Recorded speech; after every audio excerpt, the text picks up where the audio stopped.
पाकिस्तान का जन्म और प्रारंभिक दिन। लेखक श्री प्रकाश, वाचन नीलांजना किशोर।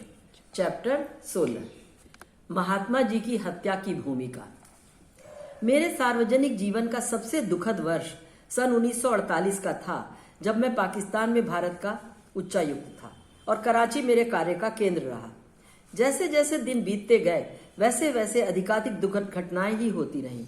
6 जनवरी की हत्याओं और लूट की कहानी मैं कह चुका हूं। भारत जाने के लिए आंतरिक स्थानों से आए हुए सिखों की हत्या हुई और करीब 2 करोड़ की हिंदुओं की संपत्ति लूटी और बर्बाद की गई। इसके बाद सिंध के हिंदुओं ने भारत चला जाना तय कर लिया।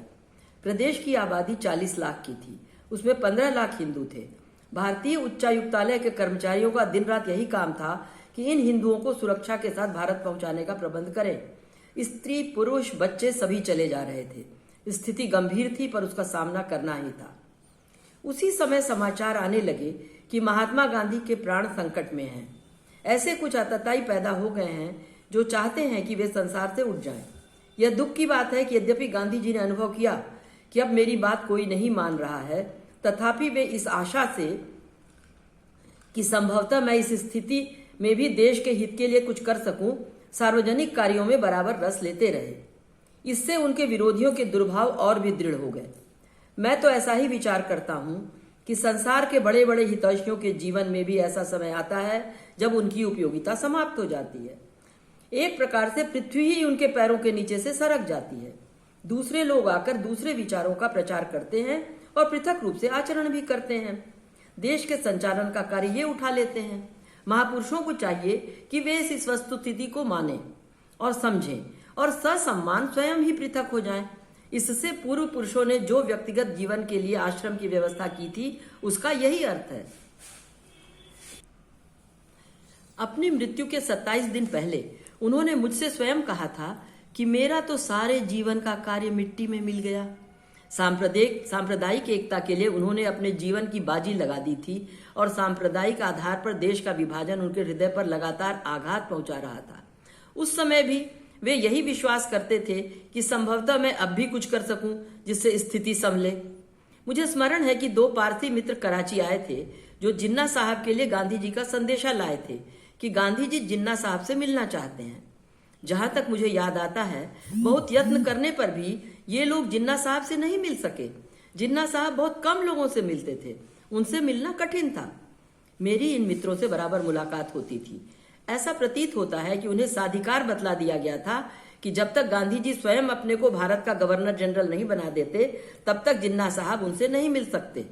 ये तो स्पष्ट ही है, यदि गांधी जी चाहते तो भारत के गवर्नर जनरल बड़ी सरलता से बन सकते थे। सारा देश ही उन्हें बड़े उत्साह और उल्लास से इस पद पर बैठा था। जिन्ना साहब की तरफ से लोगों का पहले यही विश्वास था कि वे किसी पद को भी नहीं लेंगे। बंबई में ऐसे लोगों ने मुझसे कहा है जो जिन्ना साहब को अच्छी तरह जानते थे कि वे कोई सरकारी पद लेना ही नहीं चाहते थे। स्वतंत्र नागरिक की ही तरह वे सार्वजनिक क्षेत्र में रहना चाहते थे। उनकी स्त्री को आजीवन इस बात का दुख रहा कि उनके पति पदों से विमुख हैं।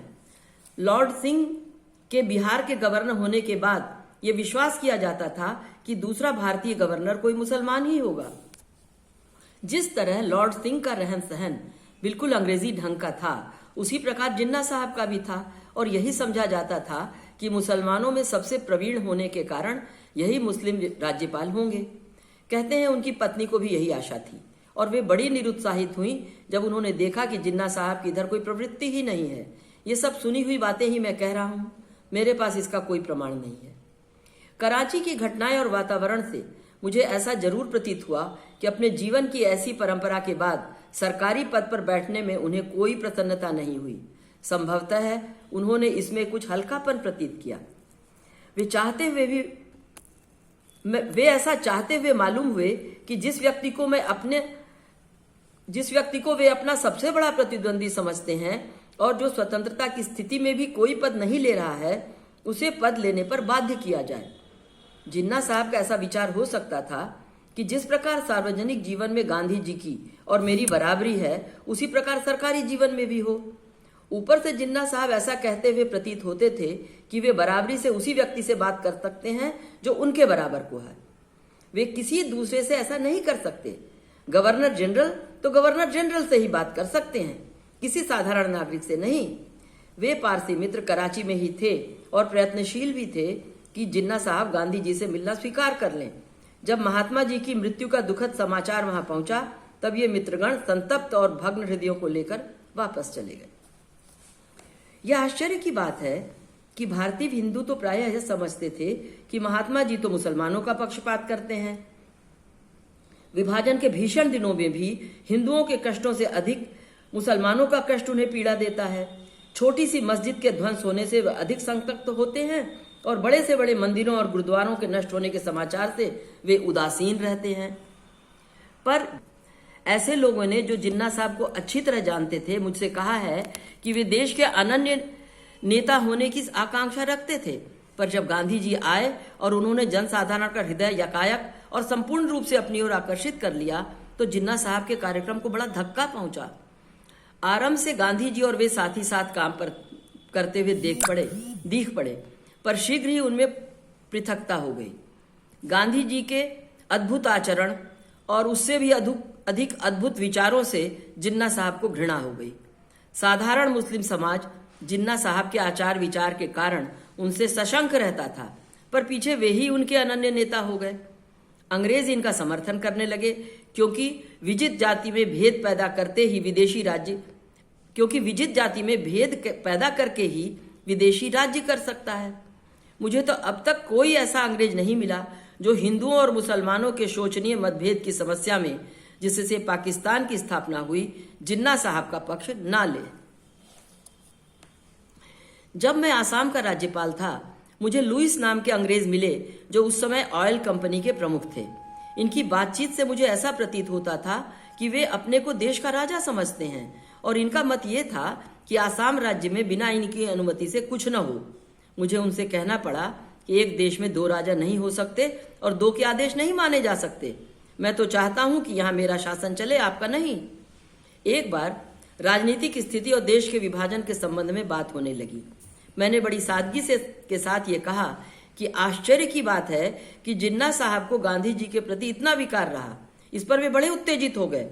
उन्होंने कहा, क्यों न हो, गांधी जी ने कहा था कि जिन्ना समाप्त हो गए और जिन्ना के लिए आवश्यक हुआ कि वे दिखलाएं कि मैं समाप्त नहीं हुआ। इस पर मैं स्तब्ध रह गया। गांधी जी को जहां तक मैं जानता हूं, वे ऐसे वाक्य प्रयोग करने में असमर्थ थे।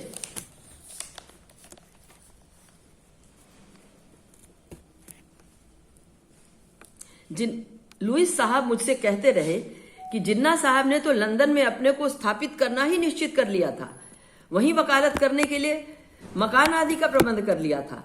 जब उन्हें यह समाचार मिला कि गांधी कहते हैं कि मैं समाप्त हो गया और इसी कारण लंदन आया हूं, तो स्वाभाविक था कि उन्हें बहुत बुरा लगे।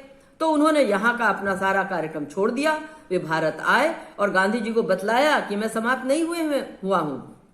यह बात इस बात का उदाहरण है कि किस प्रकार से झूठी झूठी कहानियां बनाई जाती थीं, जिससे लोगों की दृष्टि में गांधी जी गिरे। बहुत से अंग्रेजों से इस स्थिति पर मुझसे बातचीत हुई है। सबने ही जिन्ना साहब और पाकिस्तान का पक्ष लिया। 1000 यत्न करने पर भी वे लोग भारत और कांग्रेस का पक्ष सुनने को तैयार ही नहीं थे। एक ने तो दांत पीसकर मुझसे यहां तक कहा कि मुझे तो ऐसा प्रतीत होता है कि तुम विशालकाय राक्षस की तरह हो, जो छोटे से बेचारे पाकिस्तान को पीस देना चाहते हो।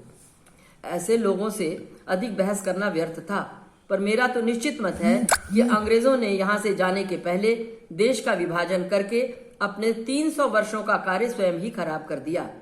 मुझे इसका भी बराबर दुख रहा कि हमारे नेताओं ने भी इस स्थिति को स्वीकार किया और देश का विभाजन होने दिया। नमस्कार। इस चैप्टर को पढ़ते हुए ऐसा महसूस होता है कि श्री प्रकाश जी ही नहीं, अनेक लोग ये महसूस करने लगे थे कि गांधी जी की सार्वजनिक जीवन में उपयोगिता समाप्त हो चुकी है। जब वे वर्णन करते हैं, जब वे ये बात कहते हैं कि हमारे हिंदू धर्म ग्रंथों में भी निश्चित समय के पश्चात व्यक्ति से आशा की जाती है कि वो वानप्रस्थ आश्रम में जा करके अन्य कार्यों में अपना समय लगाएं, बजाय इसके कि वो सांसारिक कार्यों में रस लेते रहें। गांधी जी की उपयोगिता इस तरह से समाप्त होती हुई प्रतीत होती है क्योंकि उनकी बात सुनने वाला अब कोई नहीं बचा था। स्वयं कांग्रेस जन ही उनकी बातों पर ज्यादा ध्यान नहीं दे रहे थे। उनके प्रति पूरा आदर सम्मान था, लेकिन उनकी कही हुई बातों का अनुसरण करने वाले बिरले ही लोग थे। दूसरी बात जो उन्होंने इस चैप्टर में समझाई है हमें कि शासक लोग यानी जो अंग्रेज लोग थे उनकी पूरी सहानुभूति, उनकी पूरी सद्भावना पाकिस्तान राज्य के निर्माण के प्रति थी। वो ये मानते थे कि हिंदुओं ने बहुत अधिक अत्याचार कर रखा है और मुस्लिम जाति विक्टिम है, और इसलिए अगर जो नया राज्य बना है उसको भी पूरी सहानुभूति, सद्भावना और प्रोत्साहन चाहिए। ये सारी बातें इतनी ज्यादा एक तरफा है, एक पक्षीय है कि कभी कभी ये नहीं समझ में आता है कि इतना अधिक ब्रेन वॉश जो कर दिया गया है लोगों का, उसके पीछे आखिर क्या मंशा हो सकती है।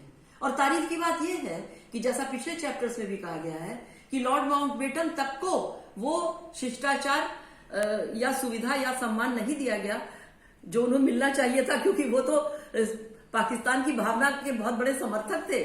उसके निर्माण में उन्होंने बहुत ही ज्यादा सक्रिय भूमिका निभाई थी।